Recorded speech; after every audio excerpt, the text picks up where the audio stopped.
लोकमान्य टिळक कन्या विद्यालयात दीपरंग दिवाळी उत्सवाचे आयोजन। आज बुधवार दिनांक 15 ऑक्टोबर 2025 रोजी सकाळी 8 वाजता लोकमान्य टिळक कन्या विद्यालयात उत्साहपूर्ण वातावरणात दीपरंग हा दिवाळी उत्सव साजरा करण्यात आला। या कार्यक्रमाला चंद्रपुरातील ख्यातनाम साहित्यिक पद्मरेखा धनकर मॅडम, मेडिकल असोसिएशनचे डॉक्टर पंकज देशमुख तसेच स्मारक मंडळाचे अध्यक्ष ॲडव्होकेट रवींद्रजी भागवत व सचिव श्री राहुलजी सराफ यांच्या प्रमुख उपस्थितीने कार्यक्रम पार पडला। कार्यक्रमात विद्यार्थिनींनी विविध सांस्कृतिक सादरीकरणांद्वारे दिवाळीच्या परंपरेचा व सांस्कृतिक वारशाचा सुंदर आविष्कार सादर केला। विद्यालय परिसर दिव्यांच्या उजेडाने आणि आनंदाच्या वातावरणाने उजळून निघाला होता।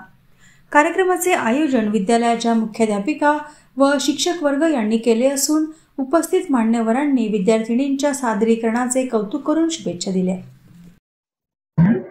आमचा आज दीपरंग हा उत्सव साजरा करत आहोत आम्ही आणि हा उत्सव आम्ही मागील 2-3 वर्षापासून साजरा करत आहोत। याचा मुख्य उद्देश आहे विद्यार्थ्यांच्या कलागुणांना वाव देणे, त्यांना मंच उपलब्ध करून देणे आणि तसंच परीक्षानंतर एक परिहार म्हणून हा कार्यक्रम आयोजित केला जातो। या कार्यक्रमात आम्ही फक्त फटाके फोडणं हा उद्देश नसून तर सर्व दिवाळीच्या प्रत्येक दिवसाचं महत्त्व जे आहे ते विद्यार्थ्यांपर्यंत पोहोचावं हा आमचा मुख्य उद्देश असतो।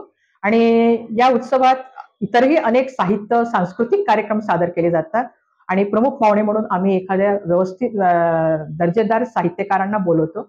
यावर्षी आमच्याकडे प्रोफेसर पद्मरेखा धनकर या आहेत आणि अध्यक्ष म्हणून आमच्याकडे राहुलजी सराफ आमचे व्यवस्थापक मंडळाचे सचिव हे आलेले आहेत।